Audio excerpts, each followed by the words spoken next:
Alright, what is up everybody? It's Joe from JLW Games coming at you with another cool video. We're back in Planet Coaster 2 in Midwest Adventure, and today we're going to be basically doing a filling in the gap kind of episode.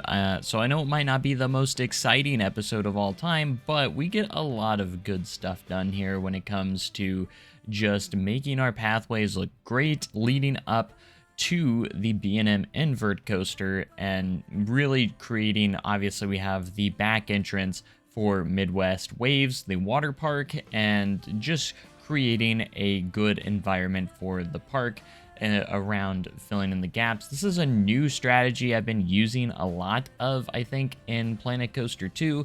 If you have issues with patience and building your parks and everything, this is a good way to get a lot of stuff done, I feel like, and that is build a lot of your major attractions, or at least build one of them. I would say one at a time if possible. But build, like, say, if I built this B&M coaster in the back, now I'm filling in the gaps in between the front of the park and leading up to this ride by adding restaurants, facilities, and decorating up the pathways. Actually, I do enjoy decorating pathways quite a bit. It's one of my, one of the probably boring things I think that I get a good kick at, like I like decorating pathways and path elements and stuff like that and making them look real nice, because I feel like the end result is really, really good. And I think that just as you go along, adding foliage and stuff around your paths and everything and just filling in those empty spaces is so satisfying for me. So like when I have all this empty space and filling it in with, like, a restaurant or a facility or something like that, and really just kind of bridging that gap between my major attractions and really getting these areas looking quite nice. So that's what I've been basically focusing on. Before we go to our next major attraction, I wanted to decorate this pathway leading up to the Phantom, which is our B&M invert that we built in the last episode. Which I do think turned out really, really nice, by the way.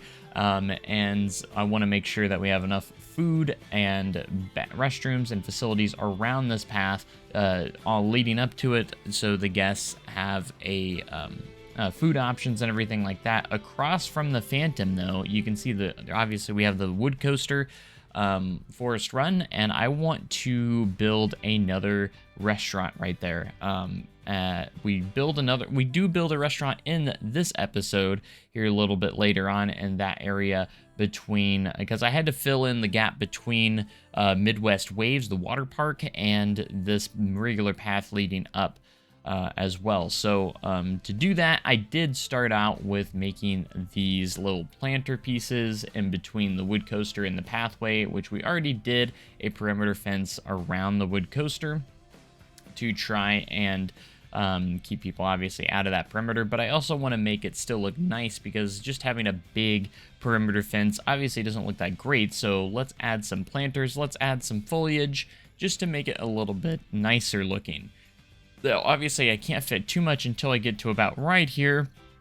I could potentially add another facility here or something, but I decided to just kind of, for now, get a little bit started on some stuff around the chair swing ride, which I haven't actually really done much with, and that's something I need to actually do here pretty soon. But I really wanted to focus on the pathing here and this area between the wood coaster and the paths, because obviously you're going to be real up close to this massive wooden structure.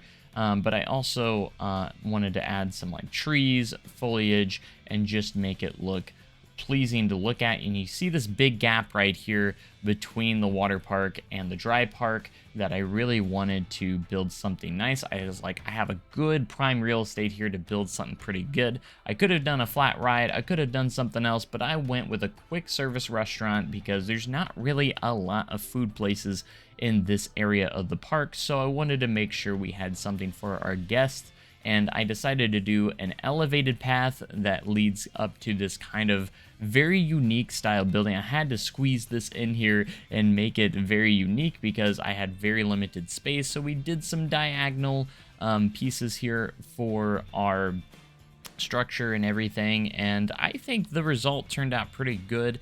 I was actually basically forced to make a structure that was not like just completely square and have some shaping to it. So we also throw in a gulpy in there as well, and just a few picnic benches here and there, and we're gonna throw some picnic benches around the area as well, because we have a lot of space to kind of work with in some of these spots, and basically just get some nice seating areas for our guests to be able to sit down and enjoy their meal. I ended up putting a pizza pen, by the way, if you didn't see it. It is a pizza pen, so it's gonna be a nice little pizza place, which will be really, really cool, because I think we have a pizza pen already, but it's in the water park, so I wanted to make sure we had a location for the dry park as well.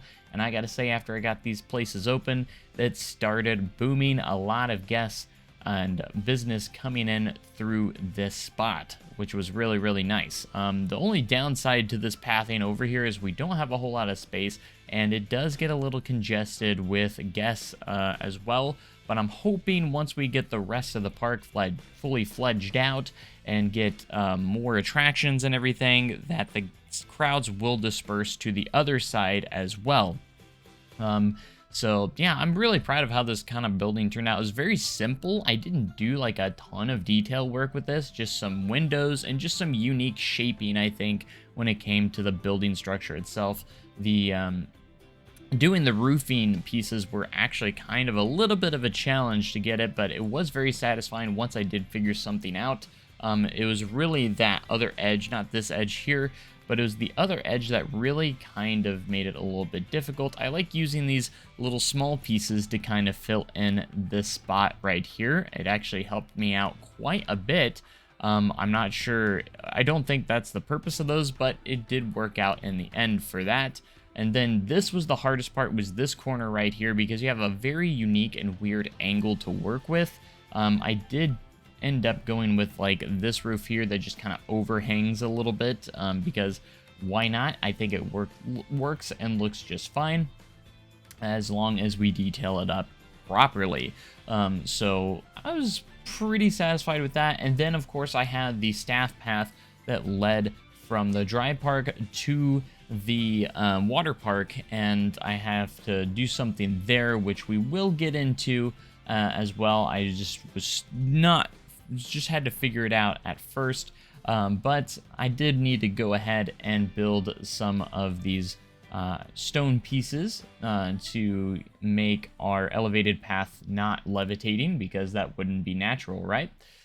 So I love having these off-grid freeform pieces that we can use now on all the building textures. It's really nice to have. I'm really happy that Frontier gave us those, because we don't have that option really in Planet Coaster 1 for those non-grid wall pieces, which they have been a lifesaver and has made a lot of building pieces very easy to do from now on, because they have smaller pieces, medium pieces, and they're really nice to fill in those spots that you can't usually get with grid pieces, and they've been perfect. I've been really enjoying those, so hats off to Frontier for giving those pieces, man. They've been really coming in clutch overall in my park build. So anyways, I needed to go ahead and build like this little weird transition between the dry park and the normal part, the water park, for our employees, because this is an employee only path, just to give them a little shortcut if they need to get somewhere at the moment. And I just kind of made it nothing too crazy. I used these bamboo wall pieces to kind of signify like, hey, this goes to the water park, you know?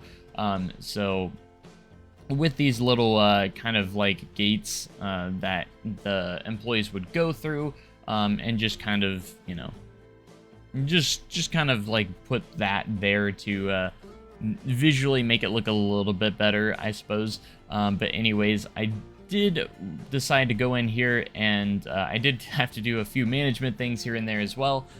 So just kind of ignore that for right now, because again, this is a management park. It's not just a normal park, and I've Also been thinking about doing some sort of dark ride in this park, but I haven't really figured out what I want to do just yet.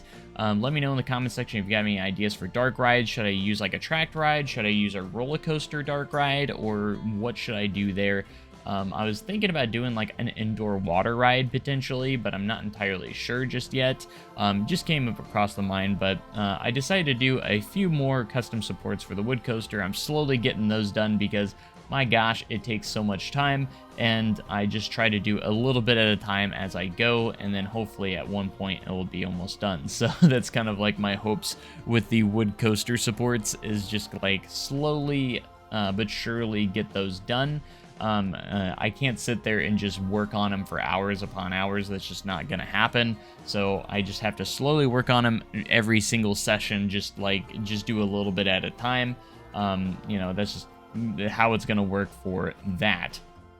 So, but I would love to hear your guys' thoughts about what kind of dark ride I should do, and maybe that way, because I need a water ride on the dry park and also a dark ride, so why not do a combination of both potentially? But I would have to come up with some sort of storyline and everything, because I'm itching to do another dark ride of some sorts. I really want to get another dark ride in, so I think like this would be nice to do in here, especially if there is inclement weather. I think it'd be a good option for our guests. So that's gonna about do it for this episode, guys. I hope you guys enjoyed. Make sure you hit that comment or that like hit that like button, hit the subscribe button, and make sure you leave a comment for more amazing content like this, guys. And I appreciate you guys checking my channel out, and we'll be back very soon with a lot more content, and I'll see you guys next time. Have a great day, guys, and even cooler tomorrow, and I'll see you guys later. Thanks, and goodbye.